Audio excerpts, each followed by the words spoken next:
할렐루야. 설문조사한 것을 제가 좀 봤습니다. 기독교에 관한 설문조사를 봤는데, 이제 코로나19 때문에 18에서 20% 가까이가 교회를 멀리했다라고 하는 퍼센티지가 나왔더라고요. 퍼센티지가 나오고, 그러니까 그 교회를 멀리한 사람들이 그 믿음이 없거나 초신자인 경우 겨우겨우 이제 나가는 사람들이 교회를 예배를 아예 자체를 안 드린다는 그런 여러분 그 설문조사가 나왔어요. 그런 조사가 나왔고요. 또 하나 이제 긍정적인 것은 코로나19 때문에 분명해졌다라고 하는 거예요. 분명해졌다. 더 사모하는 사람은 더 사모하게 되고, 또 반대로 아닌거린 사람은 또 아니게 됐는데 어쨌든 더 선명해지게 더 그리워하고 더 주님을 사랑하는 그런 마음이 더 돈독해졌다라고 하는 여러분 그런 설문조사가 나왔어요. 그렇게 나왔어요. 아까도 여러분 그 기독교 방송을 이렇게 잠깐 보니까 지금 이제 서울에 있는 교회들이 2단계고 지방이 1.5단계라고 했어요. 서울에 있는 좀 더 규모 있는 교회들이 여러분 아주 그냥 별별 방법을 다 써가면서 지금 예배 드리려고 아주 몸부림을 치고 있어요. 보니까 몸부림을 치고 있어요. 어떤 교회는요 구역별로 예배를 드리더라고요.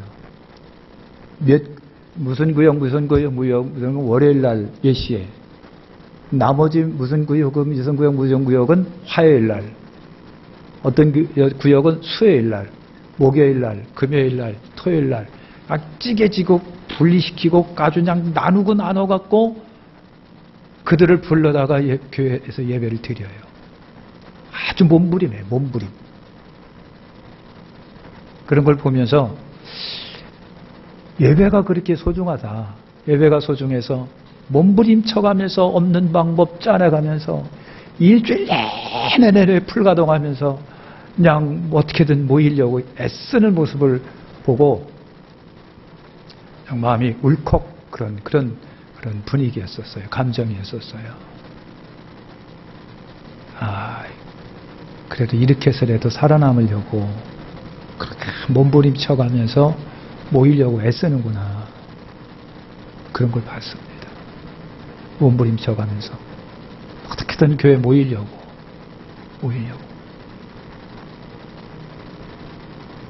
사랑하는 성도 여러분, 그런 걸 보면서 믿음이 뭐길래, 교회 와서 예배 드리는 게 뭐길래 그렇게 그냥 수단과 방법 안 가리고 어떻게 해서든 머리를 짜내가면서 모이기려고 그렇게 아둥바둥거릴까? 그렇지 않습니까? 그러시죠?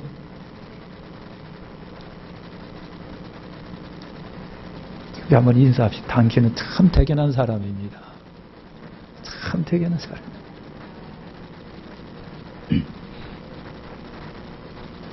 이 설문조사에 그렇더라고요. 보니까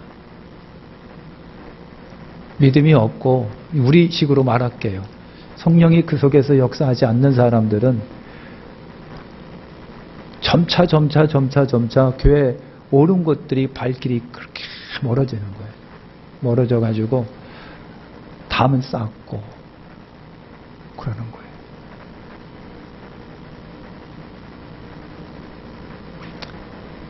여러분 그 중세 때 패스트, 콜레라 이런 것들이 중세에 돌았을 때 그거를 정복하기 위해서는 10년, 20년이 걸렸다는 거야. 근데 지금 코로나19가 그 중세 때 여러분 뭐 그런 콜레라든가 패스트라든가 이런 것들과 맞먹는 엄청난 소위 말하면 여러분 팬데믹, 아주 세계적인 대재앙인데 지금 지구상에 있는 과학자들이 머리 싸매고 연구했는데 한 2, 3년이면 끝난다는 거예요. 2, 3년이면 정복을 한다는 거예요. 그러니까 얼마나 사람들의 이 머리가, 두뇌가, 과학이 굉장히 앞서가고 있는지를 우리가 알 수가 있잖아요. 이게 뭐잖아. 여러분, 코로나19도 이제 정복이 될 거예요. 정복이 되고 지금 그냥 백신도 지금 막 공급해서 그냥 놔놓고 있고요. 이제 치료약도 이제 나오게 되면 이제는 이제 흔한 그냥 겨울이면 다가오는 감기 정도로만 생각하는 때가 이제 올 거라고 하는 거예요. 여러분 다 이기시기를 바랍니다. 견디시고 이기시기를 바랍니다. 할렐루야. 자, 우리가 주일날 이번에 에베소서를 통해서 교회의 아주 본질을 우리가 봤어요. 교회라고 하는 게 도대체 뭐냐라고 하는 거예요. 막연하게 그냥 여러분 건물이라만 생각하지 말고 막연하게 이런 모습이라 하지 말고요. 정말 바울이 깨달은 복음의 비밀, 예수 그리스도의 비밀이라고 바울은 그렇게 말하고 있습니다. 그러니까 그 복음의 비밀을 바울이 전할 때에 당시의 유대인들은 그걸 받아들일 수가 없었습니다. 도무지 그걸 받아들일 수가 없어가지고요. 그래서 결국 바울이 여러분 어떡하고요? 쫓겨가서 이방인에게 전도할 수밖에 없는 그 복음의 비밀을 우리가 이제 에베소서를 통해서 알면서 교회 본질이 뭐냐, 나와 여러분들이 도대체 뭐냐라고 하는 중요한 사실을 알아왔습니다. 할렐루야. 그래서 교회는 예수 그리스도의 비밀이 실현된 데가 이 교회예요. 예수님의 비밀이 실현된 데가 바로 뭐다? 이 교회다. 교회는 하나님의 계획 속에 있었던 신령한 의조적인 공동체다. 이제 그렇게 제가 말씀을 드렸고요. 이 구성원이 유대인과 이방인이 예수 안에서 하나 된 공동체라고 얘기를 했습니다. 예수 그리스도의 피로 이처럼 초월해서 둘이 하나가 되어 그래서 한 몸이 되어 하나님께 나가게 되었다. 이것이 교회라고 말했는데 이것이 어느 날 갑자기 된 것이 아니라고 그랬어요. 바울이 며칠간 머리 싸매고 연구해서 만들어낸 것이 아니라 창세전부터 계획하신 하나님의 섭리라고 말씀을 드렸어요. 창세전. 그 우주 만물이 만들어지긴 이전서부터 하나님은 놀라운 계획을 아들 안에서 아들 예수 그리스도 안에서 갖고 계셨다는 얘기죠. 이방인인 우리 예수 안에서 이방인인 오늘 우리는 예수 안에서 예수를 믿음으로 우리가 영적인 이스라엘이 됐다고 그랬어요. 지금 유대인들은 혈통적 육신적 이스라엘이라고 한다면 우리는 예수 그리스도 안에서 영적인 이스라엘이라고 말씀을 드렸고요. 그래서 유대인과 함께 아브라함의 복에 오늘 우리가 동참하게 됐다. 그래서 교회는 이 세상에 있으나 하나님 소속이고 하나님의 백성들이다. 여러분 그렇게 말씀드렸어요. 그러기에 오늘 저와 여러분들은 하늘의 기업을 이을 후사다. 하늘의 기업을 이을 후사다라고 하는 것을 말씀을 드렸습니다. 그래서 바울은 이런 교회가 세상에서 더욱더 신령하기를 바라면서 복음으로 나온 에베소 교회를 위해서 간절히 기도합니다. 간절히 기도하는데 우리는 바울의 기도 내용을 깊이 생각해 봐야 돼요. 믿음의 대선배인 바울. 여러분 예수 그리스도 안에서 복음의 비밀을 깨달은 바울이 에베소 교인들을 향하여 이거 기도해야 됩니다. 그리고 바울이 힘써 애써 그들을 위해서 기도한 기도의 내용을 보면서 그것은 곧 오늘 교회인 우리를 향한 외침이기도 한 거예요. 사랑하는 성도 여러분, 오늘 여러분 우리가 말씀해 보니까 바울은 아버지 앞에 무릎을 꿇고 기도합니다 그랬어요. 아버지 앞에. 하나님은 우리 아버지시잖아요. 하나님 우리 아버지. 왜 우리 아버지십니까? 우리 인생의 창조주가 되시기 때문에 그렇고 죽은 우리를 아들 예수의 피로 사셔가지고 우리를 양자 삼으셨으니 자녀 삼으셨으니 오늘 우리는 아버지 하나님이 아버지가 되세요. 아버지는 우리의 기도의 대상이 됩니다.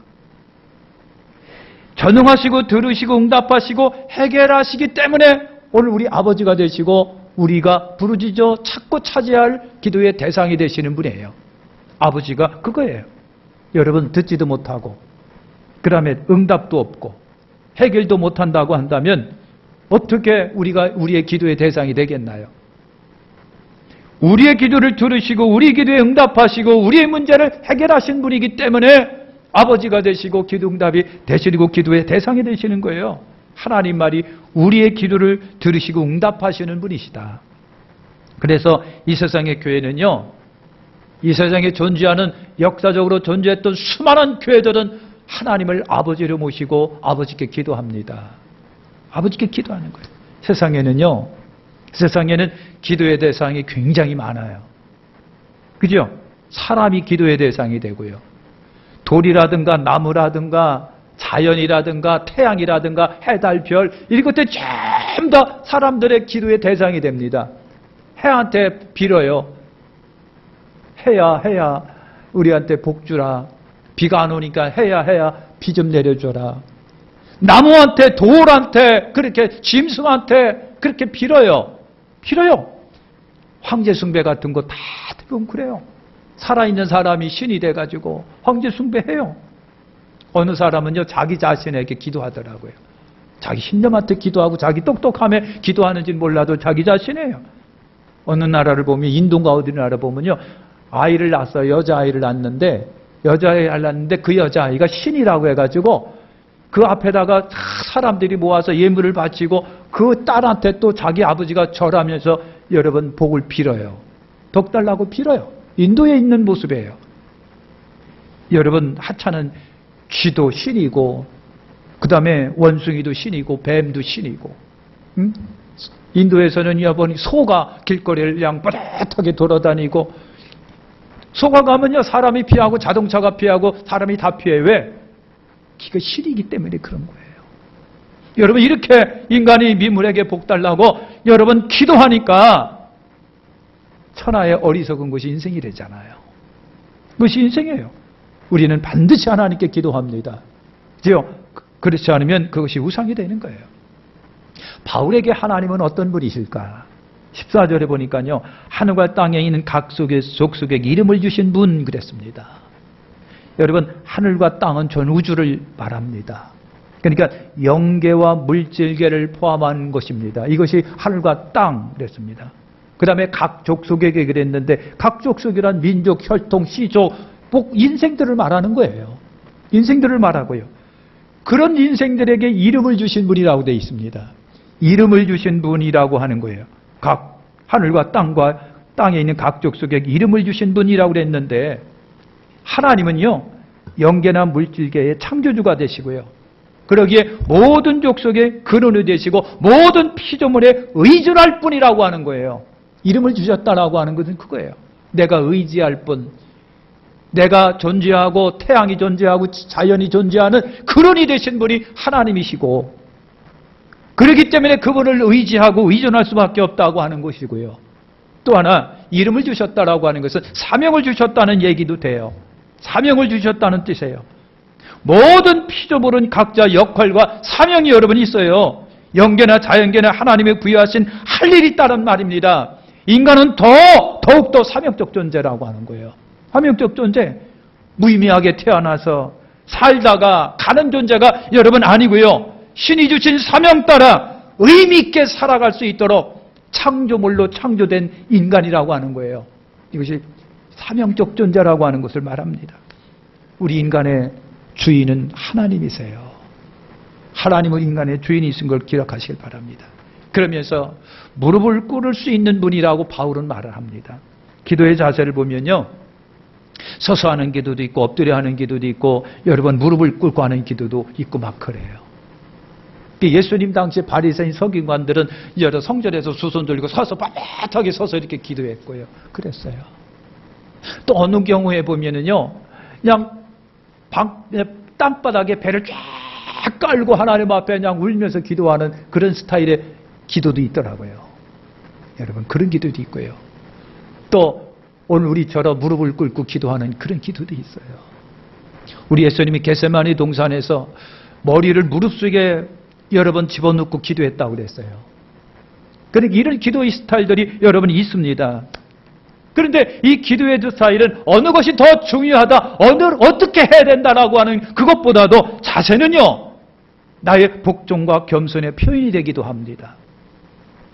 엎드리고 무릎을 꿇는다는 자세의 의미는 여러분 뭐예요? 내가 존경과 경외심을 나타내는 모습이에요.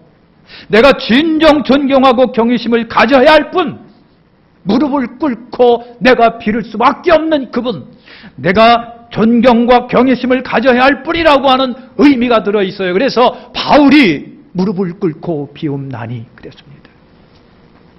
내가 당신께 순종한다는 표현이 무릎을 꿇는 거예요. 무릎을 꿇는 거예요.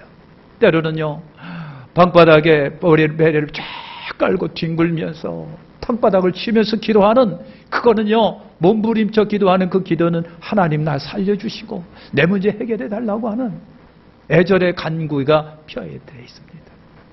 이것이 여러분 기도의 모습이에요. 바울의 기도의 내용은 4가지입니다.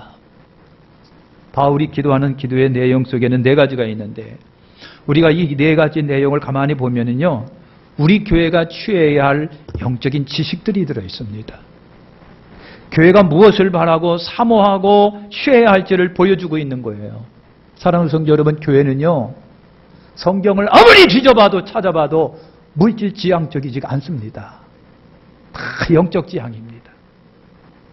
바울의 기도 내용에도 보면 물질 지향이 아니래요. 영적 지향이에요.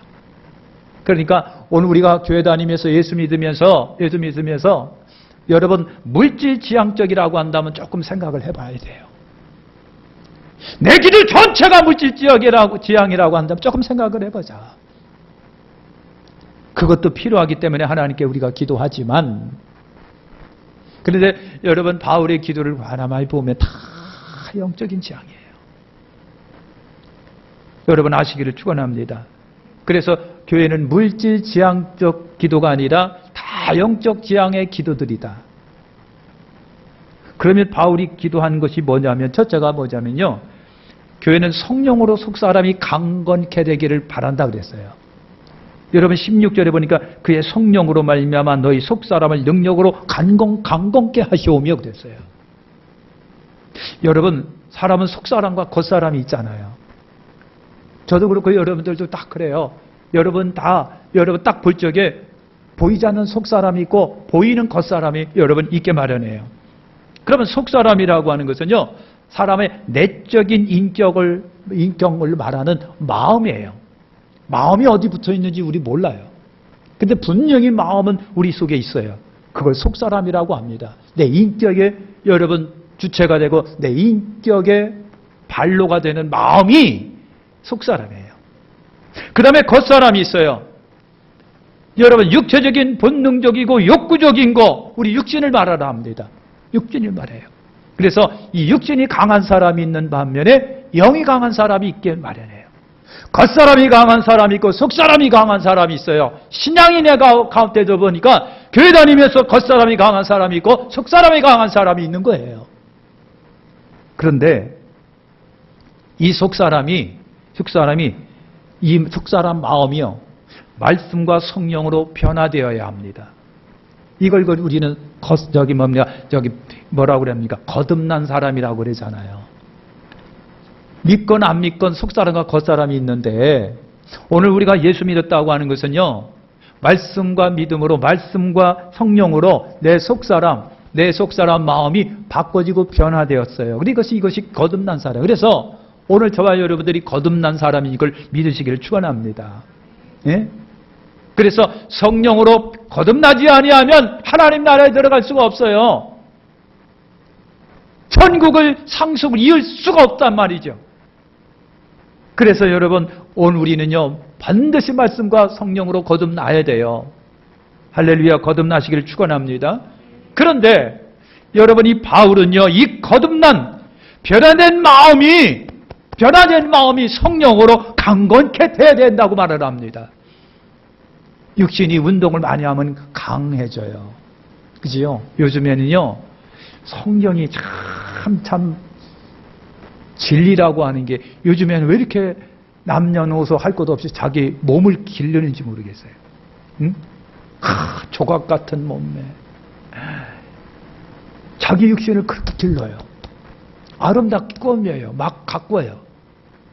야, 이게 우리도 다 열심히 운동해서 자기 몸 가꾸시는데 이게 이제 말세의 현상 하나 중에 하나입니다. 여러분 그래요. 내가 열심히 운동을 합니다. 잘 먹습니다. 그러면 육체가 건강합니다. 그런 것처럼 바울은 내 속사람이 강해져야 된대요. 내 속사람이 건강해야 된답니다. 예수 믿은 저와 여러분들이 속이 강해야 된대요. 이게 뭘로 강해냐? 성령으로 강해진다는 거예요.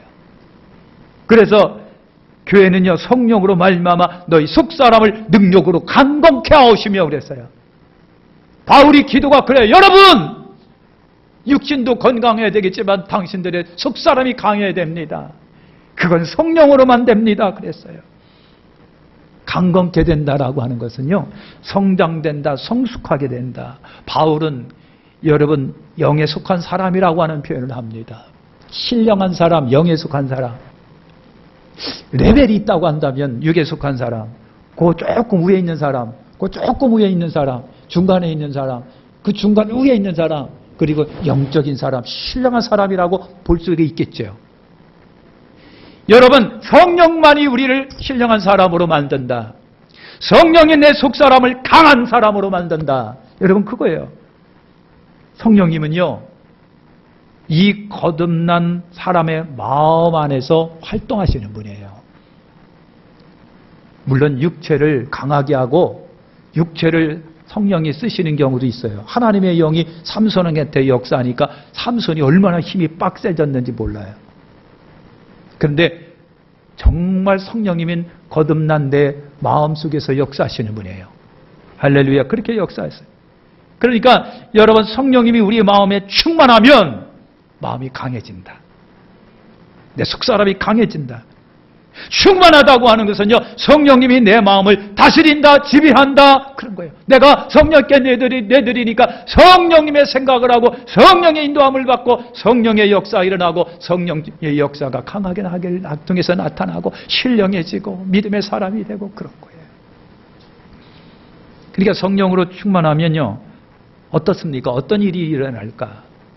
하나님을 아는 지식이 자라게 되어 있어요. 그러니까 성령님은 지혜와 지식의 영으로 우리를 가르치시잖아요. 성령님은 하나님의 깊은 곳까지도 통달하시는 분이라고 그랬어요. 성령님이 지혜와 지식의 영으로 우리에게, 그러니까 몰랐던 걸 알게 되고 못 느꼈던 걸 느끼게 되고 깨닫지 못한 걸 깨닫게 되고요, 믿어지지 않았던 것이 믿어지게 되고 그래요. 은혜 받고 어느 날 주님을 나의 주 나의 하나님이라고 고백하게 돼요. 나도 몰랐는데 하나님을 사랑하게 되고요, 교회를 사랑하는 마음이 막 생겨지게 돼요. 이것이 하나님을 아는 지식이 성령님을 통해서 자라게 되는 거예요. 그 다음에 예수님의 성품을 닮아 예수의 사람이 되게 하는 것이 성령님이세요. 여러분, 성령의 열매가 있으니까 9가지 열매가 있는 거 아시잖아요. 갈라디아서 5장에 보니까 사랑과 희락과 화평, 오래 참음과 자비와 양성과 충성과 온유와 절제라고 했는데, 이 열매가 여러분 예수의 성품이라고 하는 거예요. 성령님이 내 안에 계시니까 성령의 영향력이 나타나니까 오늘도 우리도 예수의 성품이 나타나야 되는 거 아닙니까? 내 성품이 아니에요. 하나님의 성품이고 예수의 성품이에요. 성령의 열매가 성품으로 우리 가운데 나타납니다. 이것이 성령이 그 안에 계신 분에게 나타나는 현상이 바로 그거예요. 성령의 열매, 예수의 성품이 나타나요. 그 다음에 성령이 충만하니까 능력이 사람이 여러분 됩니다. 성령은 능력의 영이잖아요. 성령이 너희에게 임하시면 너희가 권능을 받고 권세와 능력이 성령 충만한 사람에게 나타나요. 성령은 은사를 주시는 분이에요.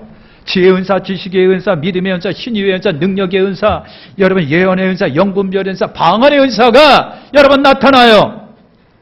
여러분 표적과 기적이 거룩한 종 예수의 이름으로 나타납니다. 이것이 성령은요, 능력의 영이기 때문에 성령에 사로잡힌 사람에게 이런 능력이 나타나요.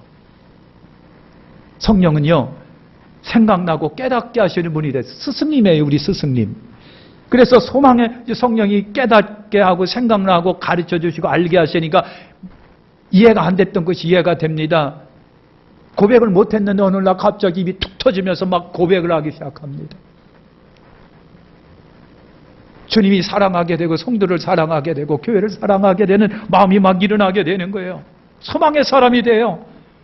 성령이 우리 안에 계시니까 흔들리지 않게, 배반하지 않게, 세상에 속하지 않게, 세상에 동화되지 않게 성령이 내 속에서 끊임없이 말씀하세요. 그러면 안 된다고, 돌아서라고, 깨달으라고, 믿음의 생활 제대로 감당하라고 성령님이 우리 속에서 끊임없이 감동하시고 충격 주시고. 그때 우리 향한 것은요, 성령님이 그렇게 말씀하세요. 그래도 올라가야지, 예배드려야지, 그래도 믿음생활 잘 감당해, 그거 죄인데 아잖아, 하면 안 되지, 하나님 영광 가리지, 그런 마음이 있어요. 그래, 맞아요, 성령이 그래요 하면서 이렇게 순종하다가 어느 날 지는 바람에 하나씩 양보하기 시작하면요, 자꾸만 성령이 내 마음을 움직일 때 그냥 가책을 느끼면서도 그냥 이 육신에 따라 세상으로 흘러가다, 그러면 어느 날 그 성령의 음성 자체도 끊어져 버리고 마는 거예요. 성령의 음성 자체도 끊어져 버리는 것이 무서워요. 솔직히 크리스찬들에게 무서운 것이 그거예요.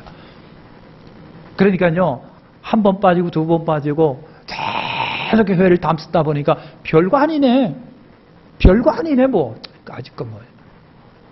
처음에는요, 몇 번 빠지고 강책을 느끼고 그냥 두렵고 무서웠는데 계속 하다 보니까 그것도 이제 없어져 가지고 그냥 에이구 별거네, 그냥 그것도 별거네. 미안하지만 그게 무서운 마음이에요. 솔직히 그거보다 더 강하게 나가면 뭐예요? 화인 맞은 심정이 됩니다. 그게 두려운 거예요. 사랑하는 성도 여러분, 성령님이 그렇게 우리 가운데 나를 강하게 하신답니다. 그래서 속사람이 성령으로 강하게 되기를 바울은 교회들에게 기도하는 거예요. 교회들이요, 당신들이 강해지려면 성령 받아야 됩니다. 성령인 당신들을 강하게 합니다. 아멘. 두 번째는요, 바울이 그랬어요. 믿음으로 그리스도가 내 안에 계시게 하옵시고. 여러분 그랬어요. 사랑의 성경이면 17절에 보니까 믿음으로 말미암아 그리스도께서 너희 마음에 계시게 하시옵고 그랬어요. 예수님이 내 마음에 계셔야 된답니다. 예수님이 내 마음에 계셔야 됐는데, 말씀을 믿는 믿음이 내 마음에 예수님을 모시는 방법이래요. 여러분, 우리에게 주신 말씀을 믿는 믿음이 예수님이 내 안에 계시는 방법이래요. 예수님이 내 안에 계시다고 하는 것은 말씀이 육신으로 오신 그 말씀을 내가 마음속에 확신하게 믿는 거예요. 믿음이야말로 내가 예수님과 연합을 이루는 수단이에요. 하나님과 관계는요, 믿음을 통해서만 여러분 되지는 거예요. 믿음으로만 지금 우리가 예수의 몸의 공동체를 이루는 거예요. 그래서 교회는요, 믿음이 빠져버리게 되면 쓸데없는, 죄송합니다, 쓰레기통에 지나지 않아요. 믿음은 하나님이 주시는 선물이라고 그랬어요. 믿음으로 내가 하나님께 나아갑니다. 믿음으로 우리가 여러분 구원을 얻습니다. 믿음으로 기도응답을 여러분 받습니다. 다 믿음으로 받는 선물들이에요. 믿음이 아니면 하나님과 나와의 관계가 형성이 안 된다니까요. 믿음으로 구원받습니다. 기도응답 받습니다. 하나님의 사랑을 받습니다. 구원에 동참합니다. 하늘의 상속권자가 됩니다. 하나님을 기쁘시게 해드리는 것이 다 뭐라고 하느냐면 믿음이에요. 그러니까 믿음이 없으면 하나님과 관계가 아무것도 형성이 안 되지요. 그래서 내가 하나님을 기쁘시게 해드리는 것은 헌금 많이 해서가 아니라 믿음이라고 그랬어요. 믿음이 아니면 하나님을 기쁘시게 못 해드리는 거예요. 이렇게 믿음이 얼마나 중요합니까? 그래서 이 믿음은요, 성경이 말합니다. 믿음은 들음에서 나고 들음은 그리스도의 말씀으로 말미암는다. 그래서 여러분 예배에 참석해서 설교를 듣고 성경을 읽고 공부할 때 강한 믿음이 내 안에서 막 만들어지는 거예요. 괜히 만들어지는 것이 아니라, 그래서 믿음은 하나님의 선물이라고 그랬습니다. 하나님 전에 올 때에 생겨지는 거기 때문에 하나님의 선물이에요. 그러니까 여러분, 믿음이 클수록 주님은 내 마음에 강하게 사로잡습니다. 강하게 내 속에 계시는 거예요. 믿음이 클수록 예수님은 내 안에 선명합니다. 믿음이 흐려질수록 예수님은 흐려지게 돼 있어요. 흐려지게 돼 있어요. 어떤 할머니가 그러더라고요. 우리 아버지 엄마가 나 몇 살 때 돌아가셔서, 그런데 우리 아버지 엄마 얼굴이 기억이 안 돼. 그냥 뭐 떠올라다가 또 사라지고 기억이 안 돼. 그러니까 그걸 보강하기 위해서 사진 갖다 놓는 거예요. 사진을 보는 거예요. 사랑하는 성도 여러분, 그런 것처럼요, 믿음이 클수록 주님은 내 안에 너무 선명하고, 믿음이 줄어들면 예수님이 흐려지는 거예요. 이게 믿음의 역사입니다. 믿음의 역사. 강한 믿음은요, 성령님이 강하게 내 안에 역사한다라고 하는 이야기도 돼요. 할렐루야. 믿음으로 주님이 내 안에 계시는 겁니다. 주님이 어떻게 우리 안에 계실까? 믿음이에요. 그분이 주신 말씀들을 믿음으로 예수님이 내 안에 계신 거예요. 왜? 태초에 말씀이 계시니라. 이 말씀이 하나님과 함께 계셨으니 이 말씀은 곧 하나님이시다. 말씀이 육신이 되어 우리 가운데 오시니, 예수님 말씀이 육신이 되어 예수님이시고, 예수님이 우리에게 선포하신 말씀들이, 그 말씀을 믿음으로 그 예수님이 내 안에 계신다는 얘기예요. 그러니까 믿음은 내 안에 예수님이 계시게 하도록 하는 유일한 방법이에요. 믿음이에요. 아멘. 그 다음에 세 번째로, 교회는 예수 그리스도의 사랑을 알자. 19절에 보니까 여기 모든 성도와 함께 지식에 넘치는 그리스도의 사랑을 알고에 안다는 지식을 말한 거예요. 참된 지식은 하나님의 사랑에 관한 지식이거든요. 여러분, 예수님의 사랑은 어떤 사랑이냐? 스스로 당신을 종으로 비하하신 사랑, 낮고 천한 이 땅에 오신 사랑, 자신의 인생들을 위하여 내어주신 사랑, 십자가에 당신의 몸을 희생하고 피 흘려주신 사랑, 그 피로 사람들을 죄를 사하시고 구원해 주신 사랑. 이처럼 하나님의 사랑은요, 죄인을 구원하신 사랑입니다. 하나님의 사랑의 특징은 오래 참으시는 사랑이다 그랬어요. 그래서 돌아올 기다리는 사랑, 다 용서하시고 다시 은혜를 입혀주시는 사랑. 아버지가 다 돌아온 탕자에게 너 앉아. 야, 이 싸가지야. 에? 그래. 돈 갖고 나가서 홀라당 쓰면 좋든? 좋아? 야, 이 싸가지 방통아. 하고서 막 나무라고 막 몽댕이로 때리는 하나님이 아니라 그냥 돌아온 아들 그냥 어떻게 하고요? 하나도 묻지 아니하고 그냥 다 받아주는 거예요. 이게 아버지 사랑이에요. 우리 하나님의 사랑이 그거예요. 앉아.